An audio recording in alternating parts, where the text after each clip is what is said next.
Look out, everybody! Fox News is turning on Donald Trump. Will wonders never cease?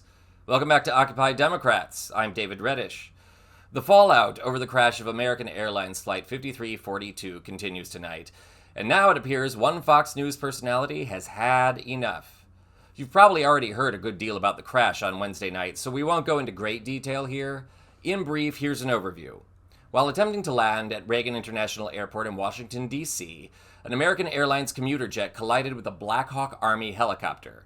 The 3 military personnel on the helicopter, as well as the crew and passengers of Flight 5342, all perished in the accident. Donald Trump has spent most of last evening and all of today doing his best to deflect any responsibility for the accident.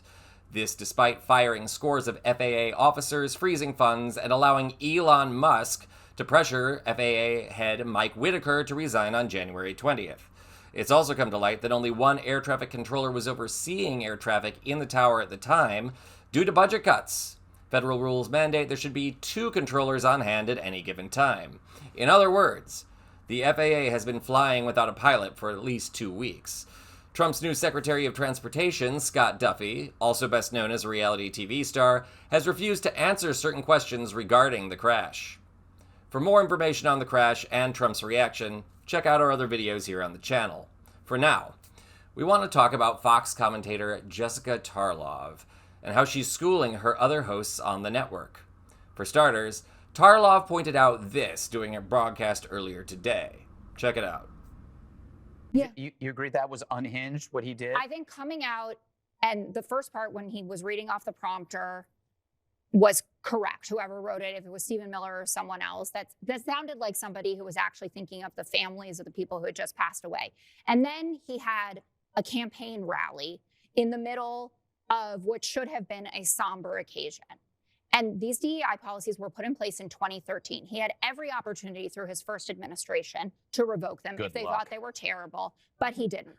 And Thank you, Jessica, for pointing out the obvious. Trump had 4 years to change diversity programs within the FAA and did not. It is therefore ridiculous to blame Barack Obama for any of this mess. That didn't satiate her fellow Fox hosts, however, especially Judge Jeanine Pirro. You'll no doubt be familiar with her thanks to years of parody on SNL and viral clips that appear to show her drinking alcohol on the set of her broadcasts. No wonder she slurs her words. Pirro tried to deflect Tarlov's criticism, and instead, this happened. And when you talk about staffing issues, sure, the control room is a problem, but you know what else is a problem? That there's no head of the FAA because Michael Whitaker resigned for months. Elon Musk has been trying to push him out since September when he said you should pay a $600,000 fine for SpaceX, that they're failing to follow the license requirements, constantly on him. He knows he's going to get fired. He resigns. We have no head of the Coast Guard. And they have, in the first week in office, gutted this key aviation safety advisory committee. Coast Guard.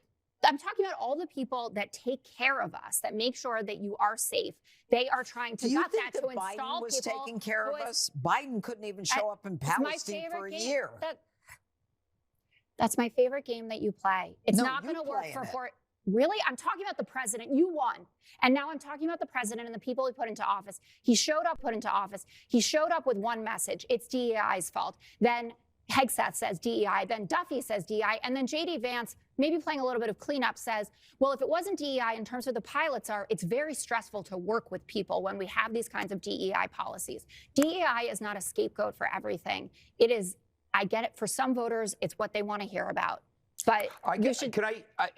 Wow, for once Fox News is right, or at least Jessica Tarlov is. Who'd have thought we'd see the day when Fox would have a decent commentator? It's truly amazing to see. The fact of the matter is, the constant scapegoating of DEI or wokeness, the other favorite right-wing buzzword, is wearing thin. Americans are smart enough to know that diversity isn't the problem when agencies are underfunded, understaffed, and when the Trump administration has exacerbated the situation through firings, freezes, and general chaos and stupidity. Worse, it's disgusting that Trump, Pete Hegseth, J.D. Vance, and the rest of this political edition of jackass want to politicize a tragedy. The victims in this accident haven't even all been identified yet. Their families are still swallowing fresh grief. And yet, in the Trump 2.0 era, it still has to be us versus them, Democrat versus Republican. Trump can blame Obama, Biden, DEI, or hell, the Potomac River for this mess, but Americans still know the truth. This accident resulted from an underfunded, chaotic government. So bravo to Jessica Tarlov. We know telling the truth is a hard thing to do on Fox News, but still, we hope she will keep doing her best. Count on us here at Occupy Democrats to do the same. I'm David Reddish.